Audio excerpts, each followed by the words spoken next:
बिस्मिल्लाहिर्रहमानिर्रहीम बिस्मिल्लाहिर्रहमानिर्रहीम अस्सलाम वालेकुम वरहमतुल्लाहि वबरकातुहू। तो डियर स्टूडेंट्स, चलिए शुरू करते हैं। आज हमारा लेक्चर नंबर 64 है इलेक्ट्रोडायनामिक्स का, और एक ग्रिफल की एग्जांपल जो है उसको हमने स्टडी करना है। ये पेज 147 के ऊपर एग्जांपल है ग्रिफिथ की बुक में, और इसका नंबर जो है एग्जांपल का that is 3.9 example.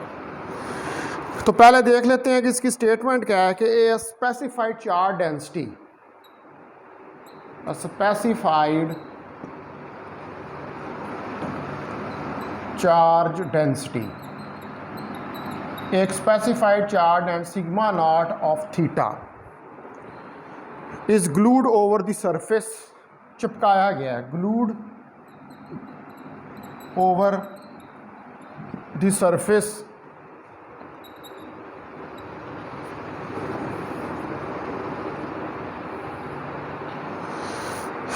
of a spherical shell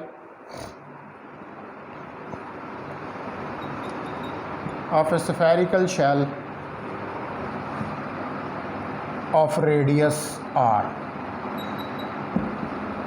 radius r का एक स्फेरिकल शेल है, उसके ऊपर इसको ग्लू किया गया है। आपने फाइंड करना है resulting potential inside and outside the sphere. Find the resulting potential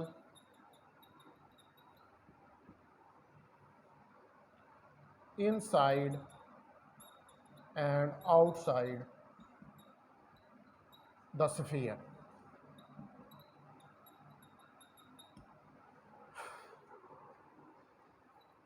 solution.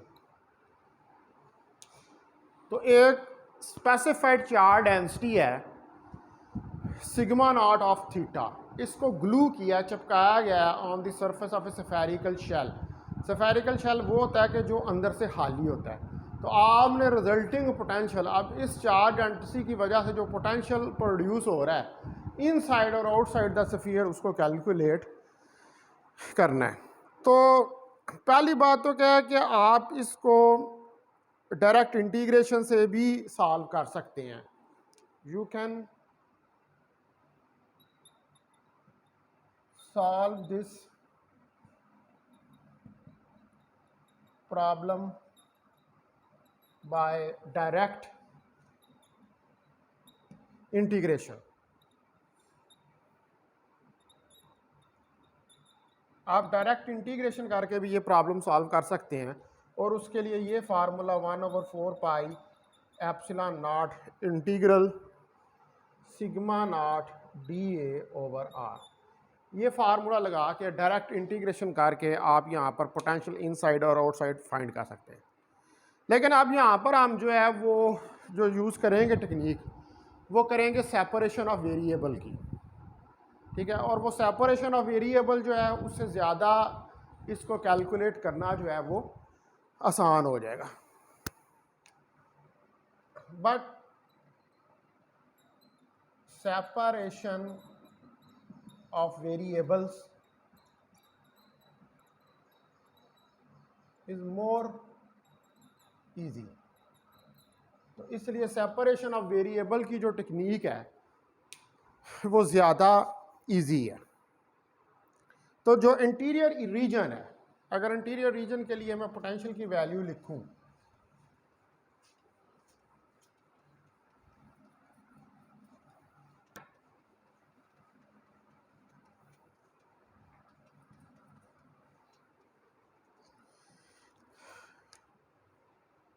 for the interior region, ठीक है जी, जो इंटीरियर रीजन है यानी कि अंदर वाला हिस्सा है, इसके लिए we have v of r theta. v of r theta जो है that will be equal to summation L0 से infinity AL RL P L cos of theta, और ये किसके लिए, आर लेस देन आर के लिए। इसको इक्वेशन नंबर 1 क्या है। Interior inside the sphere. अब यहां पर कोई भी बी एल की टर्म नहीं है, ठीक है, क्योंकि वो ब्लो अप कर जाएगी एट द ओरिजिन, क्योंकि ये टोटल पोटेंशियल जो होता है इसकी जो वैल्यू होती है, ये कल मैंने आपको लिखवाई थी वी ऑफ आर थीटा की, कि basically V of R theta जो है that is equal to summation L zero से infinity into A L R L plus B L R L plus 1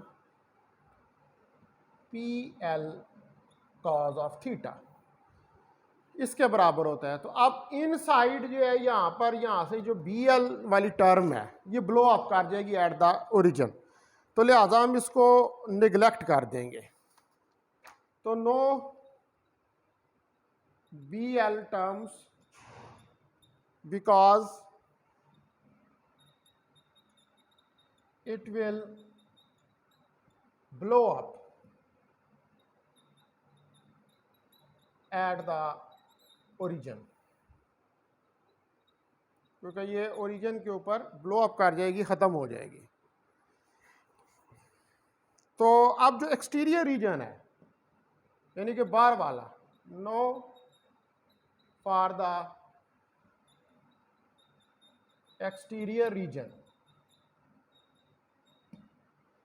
ठीक है, एक्सटीरियर रीजन जो है उसके लिए आपके पास वी ऑफ आर थीटा, अब यहाँ पर जो ए एल वाली टर्म है वो ज़ीरो हो जाएगी, क्योंकि ये ज़ीरो होती है इन्फिनिटी के ऊपर, क्योंकि आप बाहर जा रहे हैं ना स्फीयर से बाहर, तो इन्फिनिटी के ऊपर ये ज़ीरो हो जाएगी। तो समेशन एल ज़ीरो से infinity B L R L plus 1 P L cos of theta, ये इक्वेशन आ जाएगी। अब इसको आप कह दें कि ये इक्वेशन नंबर 2 है, ठीक है जी। तो यहां पर अब कोई ए एल की टर्म्स नहीं है, नो ए एल टर्म्स, ठीक है, because they don't goes to 0 at infinity,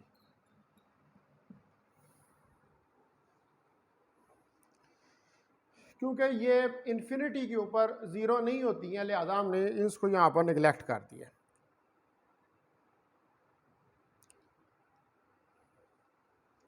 अब ये जो दोनों आपके पास फंक्शंस आ गए हैं इनको आपने ज्वाइन करना है और इनके ऊपर अप्रोप्रिएट बाउंड्री कंडीशंस लगानी है एट द सरफेस। तो पहले नंबर पर तो हम देखते हैं कि अगर जो है पोटेंशियल वो कॉन्टिन्यूअस है,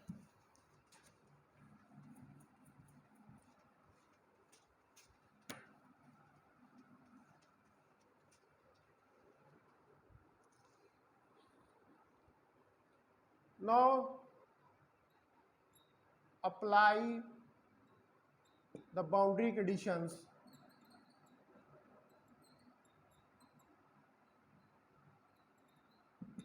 at the surface।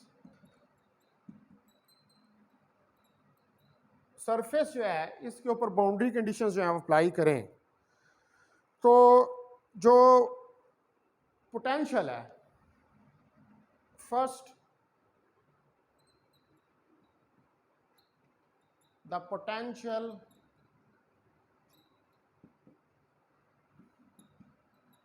is continuous at r is equal to r। तो पोटेंशियल जो है वो कॉन्टीन्यूस है r अगर r के बराबर हो, r इनर रेडियस है, ठीक है जी, यानी कि जो आपकी गाजियन सरफेस होगा उसका, और कैपिटल R जो है वो रेडियस है सफ़ियर का। तो इसका मतलब है कि अगर आर आर के बराबर है तो अब ये जो दोनों इक्वेशंस थी 1 और 2, ठीक है जी, तो v of R theta is equal to v of R theta, ये दोनों बराबर कर दें आप इक्वेशन 1 और 2 को, तो ये क्या आ जाएगा, समेशन एल जीरो से infinity A L P L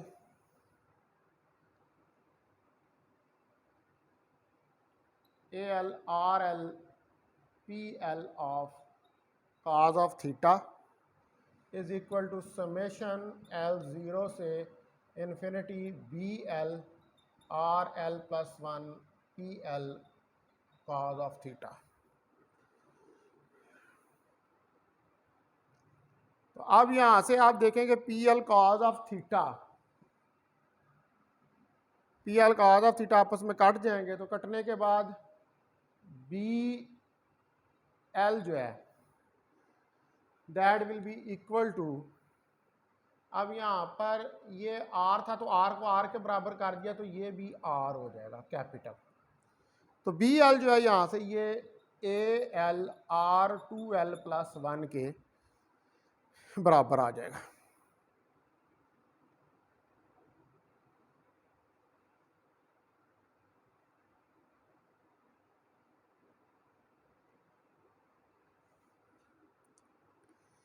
अच्छा, अब जो हमारे पास जो है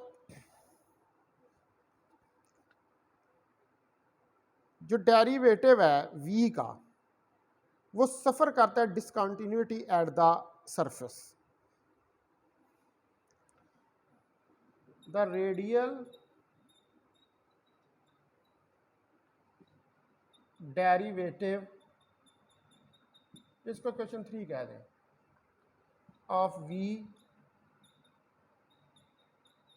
suffers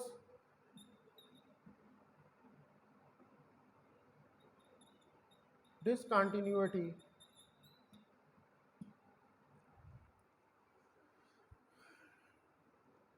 at the surface। तो ये सरफेस के ऊपर जो रेडियल डेरिवेटिव है पोटेंशियल का, इसके अंदर डिसकंटिन्यूटी आती है। तो इसका मतलब है कि हम फिर राइट डाउन कर सकते हैं इक्वेशन पोटेंशियल की बाउंड्री कंडीशंस के लिए कि curly V out over curly R minus curly V in over curly R at R is equal to -1 over epsilon not sigma not of theta. इसको equation number 4 आप कह लें।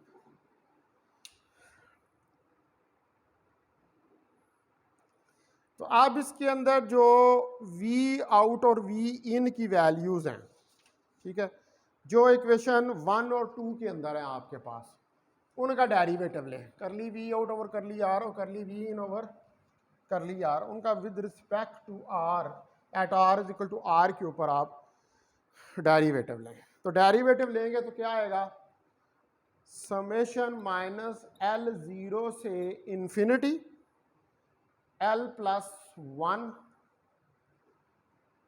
B L R 2L plus 1 P L cos of theta minus summation L zero से infinity, आप दूसरी की लें तो एल ए एल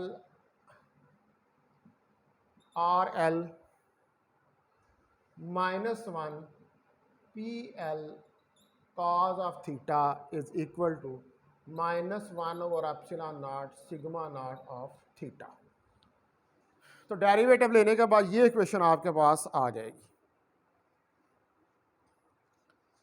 अब इसके अंदर जो आपके पास इक्वेशन है, ये वाली equation number 3 B L A L R 2L plus 1, इस इक्वेशन को इस इक्वेशन में बी एल की जगह पर यूज करें तो ये क्या आ जाएगा, -L0 से infinity L plus one, B L की जगह पर A L R to L plus one, R to L plus one और R to L plus one, P L cos of theta minus summation L zero से infinity L A L R L minus one, P L cos of theta is equal to minus one over epsilon not sigma not of theta. मैंने B L की जगह पर B L की value जो है उसको substitute कर दिया। तो अब यहाँ से ये तो कैंसिल हो जाएगा, ठीक है जी। उसके बाद हमारे पास क्या इक्वेशन बनेगी, माइनस समेशन एल ज़ीरो से infinity L plus one A L, ठीक है, P L cos of theta minus summation L zero से infinity L A L R L minus one, P L cos of theta is equal to minus 1 over epsilon naught sigma naught of theta। ये equation आ जाएगी।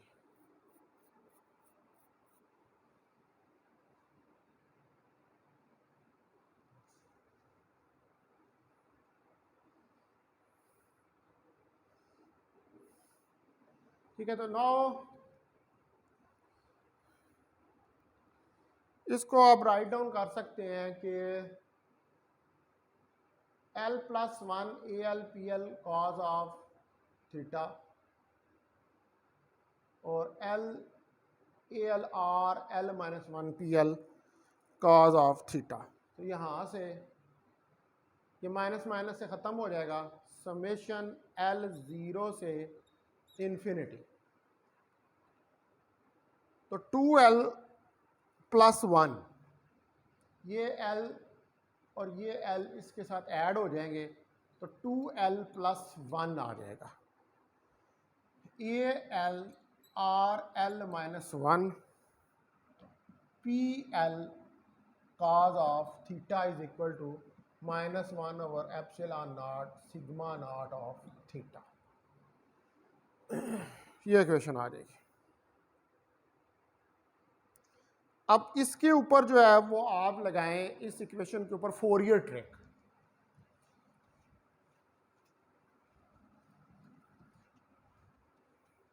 इसको कह रही है equation capital A है। Now apply the Fourier trick. अब आप इसके ऊपर फोरियर ट्रिक अप्लाई करें। P L prime cause of theta sine of theta से दोनों साइडों जी हैं इक्वेशन की उनको मल्टीप्लाई कर दें।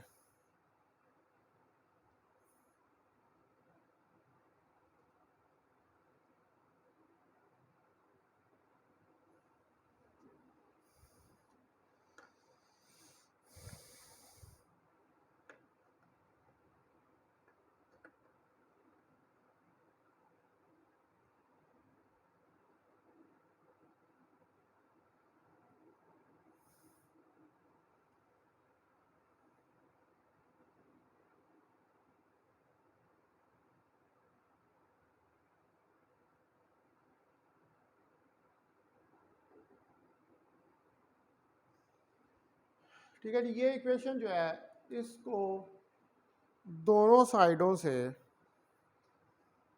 आप मल्टीप्लाई कर दें P L prime cause of theta के साथ, साइन ऑफ थीटा, और फिर इंटीग्रेट कर दें। ठीक है जी, यानी कि समेशन L 0 से इन्फिनिटी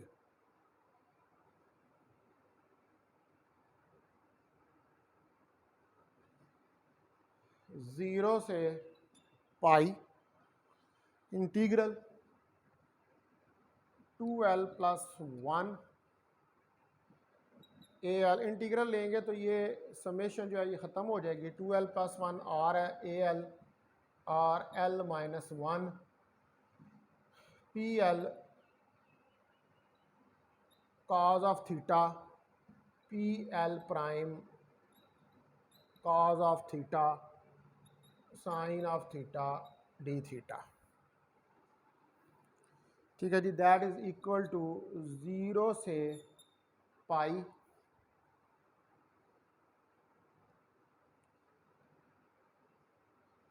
ये नेगेटिव यहाँ से ख़त्म हो जाता है कि दोनों साइडों से कैंसिल हो गया था।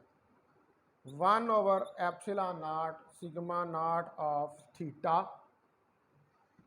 P L cos of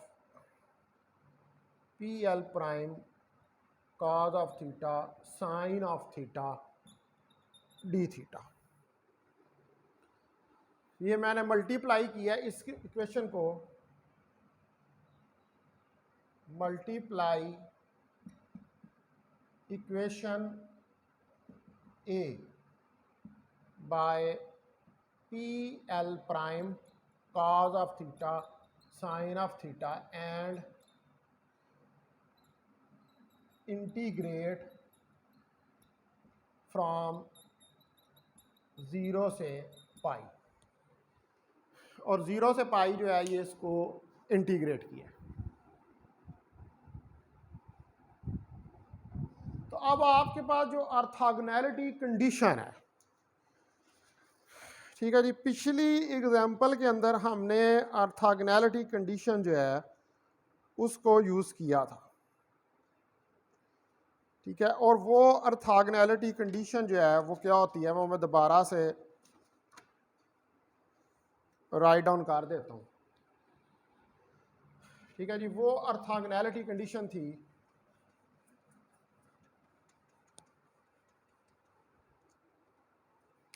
by the orthogonality condition, और वो ऑर्थोगोनैलिटी कंडीशन क्या थी कि -1 से 1 P L cos of theta P L prime cos of theta sine of theta D theta is equal to 0 से पाई, इसको एक मिनट,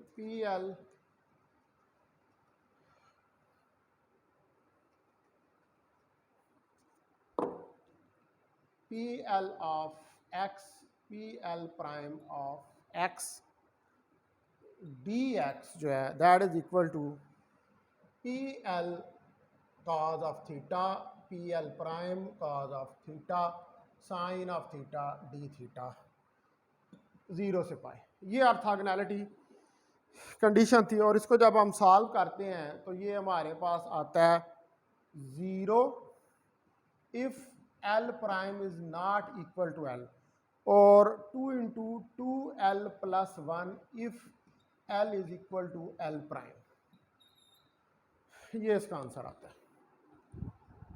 ये कल भी हमने ऑर्थोगोनैलिटी कंडीशन जो है इसको डिस्कस किया था। तो अब आप यहाँ पर अगर इस ऑर्थोगोनैलिटी कंडीशन जो है इसको अप्लाई करें इसी इक्वेशन पे, ये वाली, ये जो मैंने नीचे लिखी हुई है, तो आप देखें कि ये जो है P L prime cos of theta sine of theta D theta L prime के लिए ये 2/2L प्लस 1 के बराबर है। ठीक है जी, तो इसको मैं, इसका मतलब है कि लिख सकता हूँ, यानी कि ये सारा इंटीग्रल हल हो जाएगा, तो ये आ जाएगा 2L plus 1 AL R L-1 2L+1, ये मैं कर रहा हूँ for L prime is equal to L is equal to, और ये इक्वल होके आ जाएगा ये वाली जो चीज़ है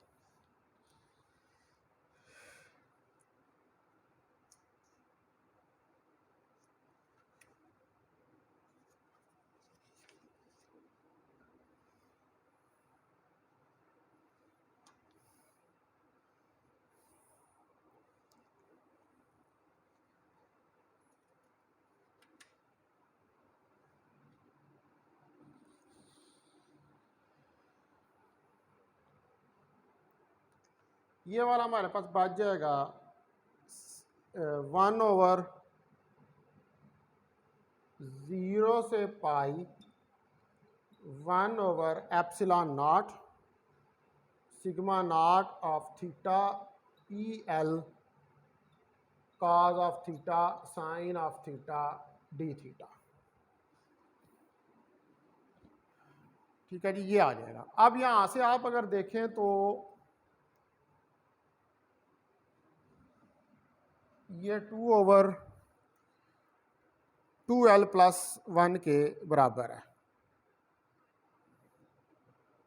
ठीक है, तो लिहाजा ये 2L+1 और 2L+1 तो यहां से कैंसिल हो जाएंगे।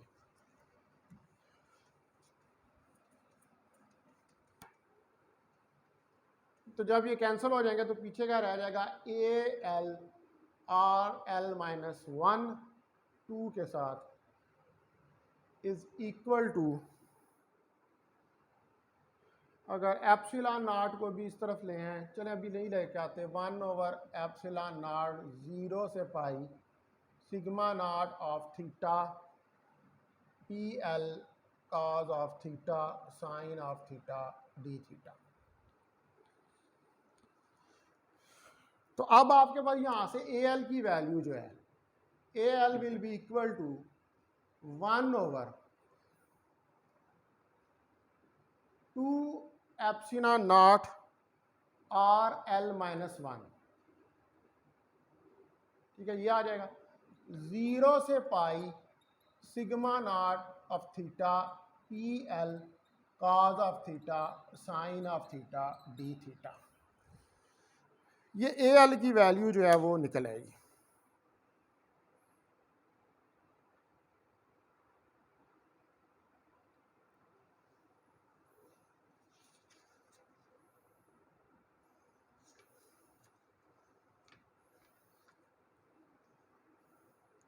अच्छा, अब यहां पर अगर आप ये सपोज करें फॉर इंस्टेंस,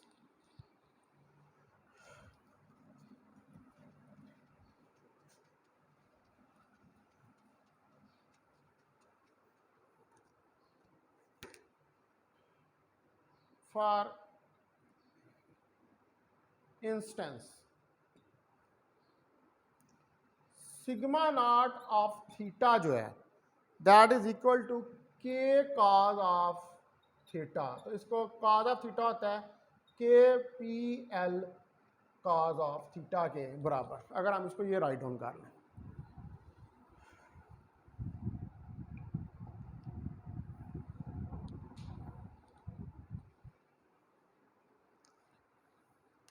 अब किसी कांस्टेंट K के लिए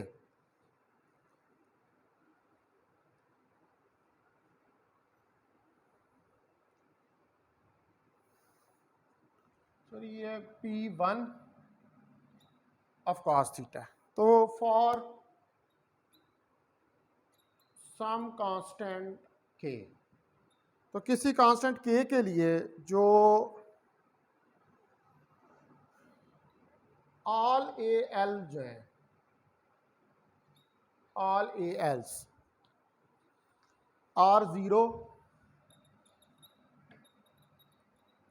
accept at L is equal to 1, क्योंकि ये हमने L इज इक्वल टू 1 के ऊपर वैल्यू जो है वो राइट डाउन की है। तो A1 जो है फिर यहाँ पर ये आ जाएगा K/2ε0, इसमें A1 को सब्स्टिट्यूट करें तो 0 से पाई ये हो जाएगा P1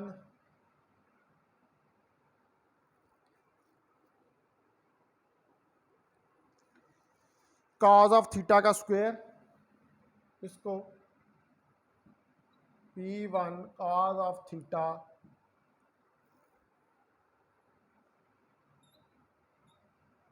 का स्क्वायर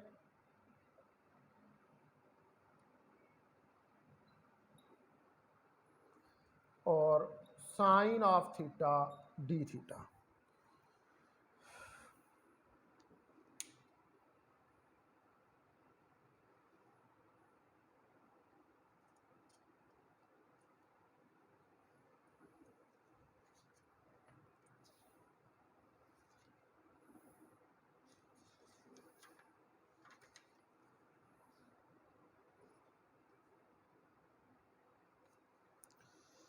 अब जो P1 कॉज ऑफ थीटा है, ठीक है, P1 कॉज ऑफ थीटा जो है इसकी वैल्यू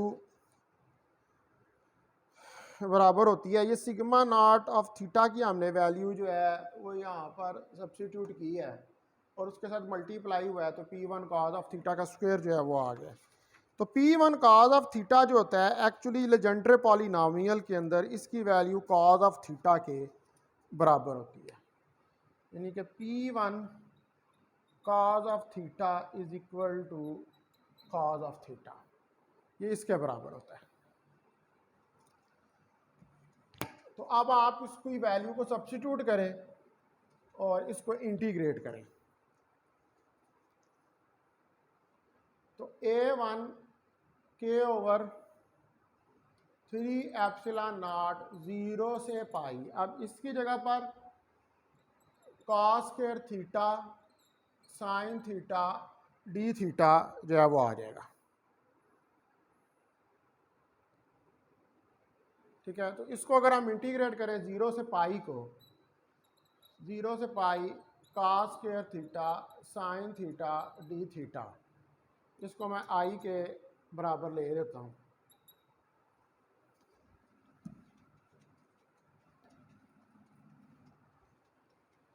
तो इसको जब आप इंटीग्रेट करेंगे तो let t is equal to cos square theta, तो कॉस थीटा, तो डी टी जो है ये आ जाएगा आपके पास minus sine theta D theta, तो आई आ जाएगा 0 से पाई, ये हो जाएगा टी स्क्वायर डी टी और माइनस बाहर आ जाएगा, तो आई आ जाएगा आपके पास माइनस टी क्यूब ओवर 3 0 से पाई, तो I will be equal to minus, अब टी क्यूब, टी कितना है cos cube of theta over 3 0 से पाई, तो I minus cos 3 pi over 3 minus cos 3 0 over 3।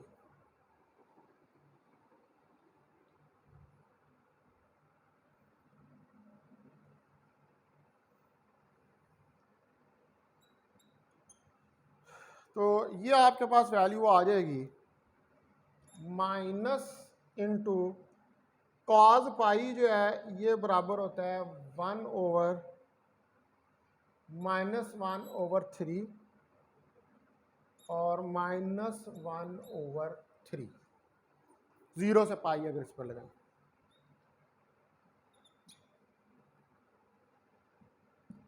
तो आई जो है ये इस माइनस को प्लस कर देगी और 1 ओवर 3, तो 3 I is equal to 2 over 3।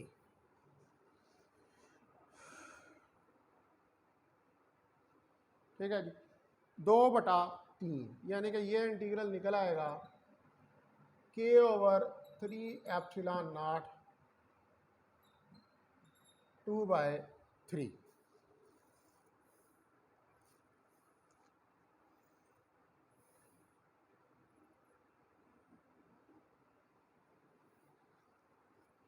तो यहाँ पर k जो है वो सॉरी 2ε0 है और इधर भी ये 2 है। अगर आप मैंने कहीं पीछे 3 तो लिख दिया गलती है, इसको करेक्ट कर लीजिएगा। तो ये इस 2 से कट जाएगा तो k/3 ε0। तो आपके पास a1 की जो वैल्यू है वो k/3 ε0 निकल आएगी।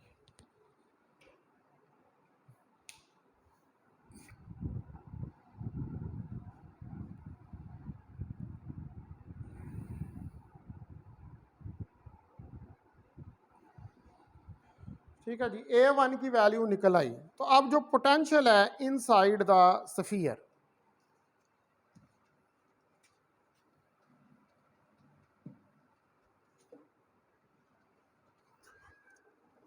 now the potential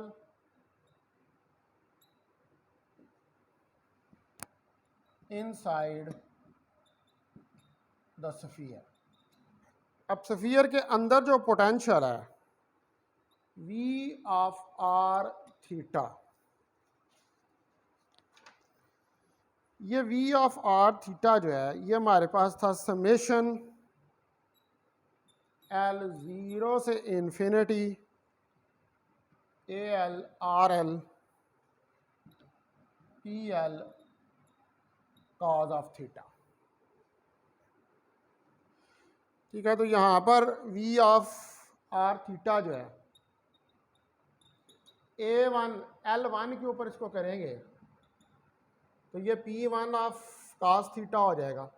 ठीक है, तो L1 के ऊपर ये A1 R1 P1 cos of theta हो जाएगा। ठीक है जी, तो ये आ जाएगा v of r theta A1 r P1 cos of theta की वैल्यू cos ऑफ थीटा। तो इसलिए v of r theta A1 की वैल्यू पुट करें k/3 ε0 r cos of theta.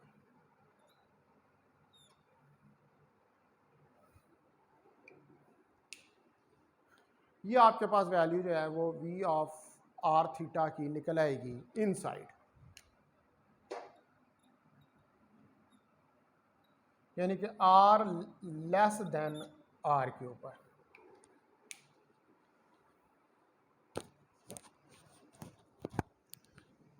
Just excuse me for just a minute, I am coming back।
Welcome back dear students.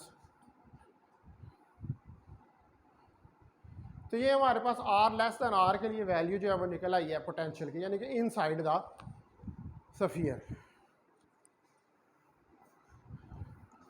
अब हमें जो है वो next चाहिए value R greater than R के लिए, यानी कि outside the sphere.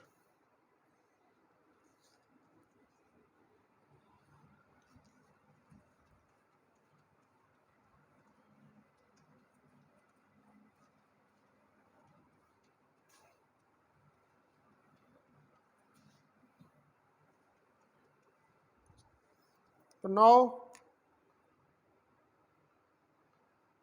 For outside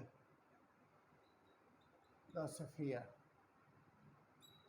अब आउटसाइड द स्फीयर जो है वो आपको पता है कि वी ऑफ आर थीटा जो था that is equal to summation L zero से इन्फिनिटी बी एल और L plus one P L cos of theta. अब यहाँ पर भी एल को वन रखें तो V of R theta B one R square P one cos of theta के बराबर आ जाएगा, यानी कि V of R theta B one R square cos of theta, ये वैल्यू आ जाएगी। अब बी वन की जो वैल्यू है, what will be the value of B one? तो बी एल आपने निकाला हुआ है A L R to L plus one के बराबर। तो बी वन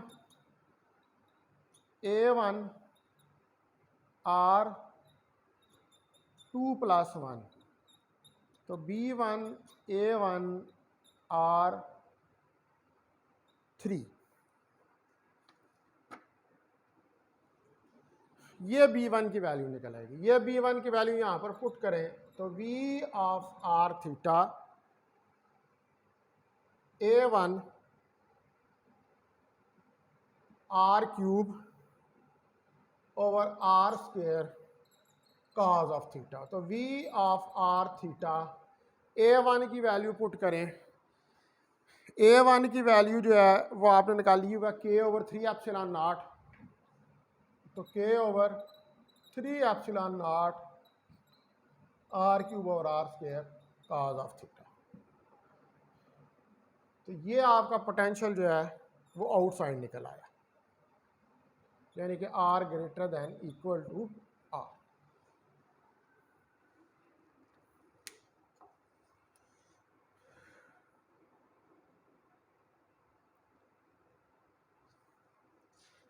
ठीक है जी। अब ये दोनों हमने पोटेंशियल जो है वो इनसाइड और आउटसाइड जो है वो कैलकुलेट करके देख लिए। नो यहाँ पर अब अगर आप देखें कि अगर सिग्मा नॉट ऑफ थीटा जो है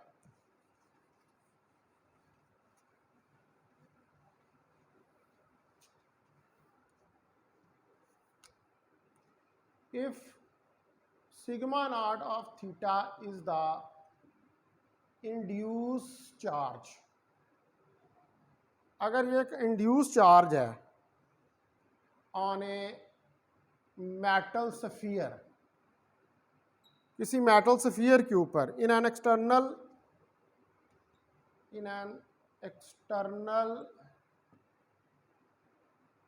इलेक्ट्रिक फील्ड, किसी external electric field E naught of Z,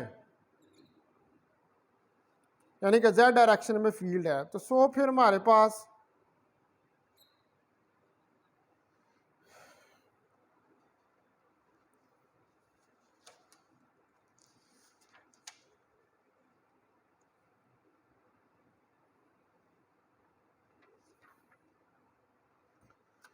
अब जो हमारे पास ये इक्वेशन है, जो पीछे अगर आप देखें तो एग्जाम्पल जो है 3.8, ये 3.8 मैंने एग्जांपल करवाई हुई है और इसके अंदर हमने सिग्मा ऑफ थीटा की वैल्यू निकाली थी। सिग्मा ऑफ थीटा की वैल्यू जो थी इसमें निकाली थी 3 epsilon naught E not cos of theta.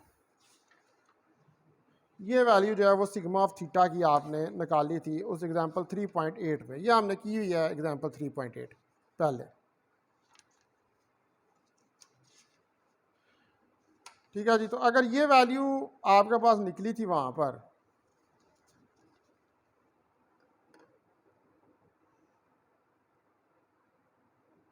और के जो है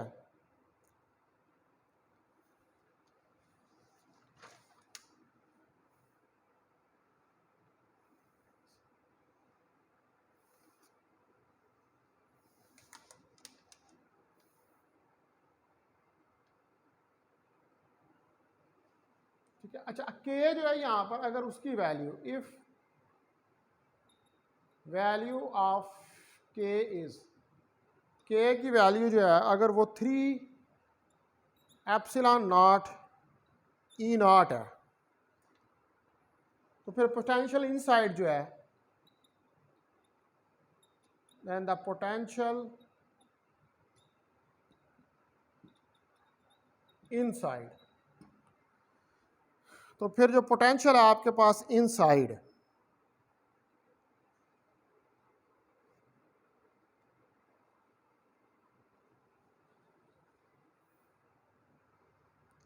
वो हो जाएगा E naught R cos of theta is equal to E naught Z unit vector.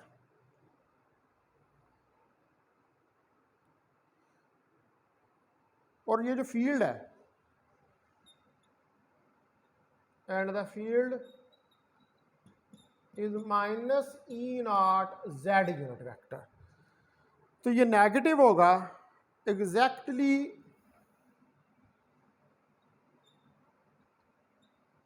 Right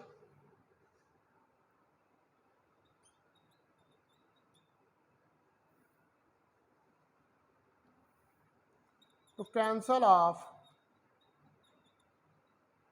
external field।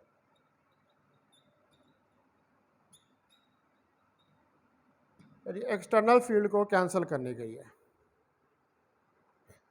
अब आउटसाइड जो पोटेंशियल होगी due to the surface charges, so now the potential outside due to this surface charge is, इस surface charge की वजह से जो होगा potential वो v of R theta is equal to, अब आप देखें कि के को यहाँ पे आपने 3 एप्सिलॉन नॉट ई नॉट के बराबर जो है वो ले लिया हुआ। इसमें वैल्यू सब्स्टिट्यूट करेंगे तो 3 epsilon naught E naught divided by 3 epsilon naught, ये इससे कट जाएगा, 3 3 से कट जाएगा, आर क्यूब और R square cos of theta आ जाएगा।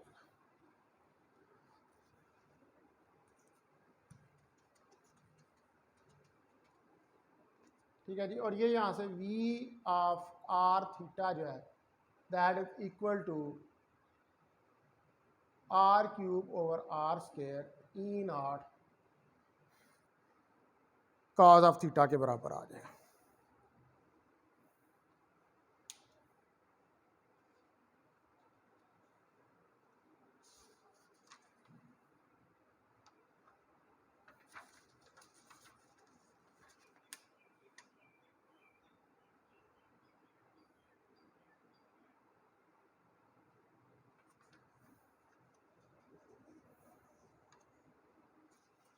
ठीक है डियर स्टूडेंट्स, तो ये हमारे पास फाइनल आउटसाइड जो है वो इलेक्ट्रिक फील्ड निकल आया। सॉरी पोटेंशियल निकल आया। अब मैं यहाँ पर ये लेक्चर जो है इसको एंड करता हूँ और नेक्स्ट टाइम आप लेक्चर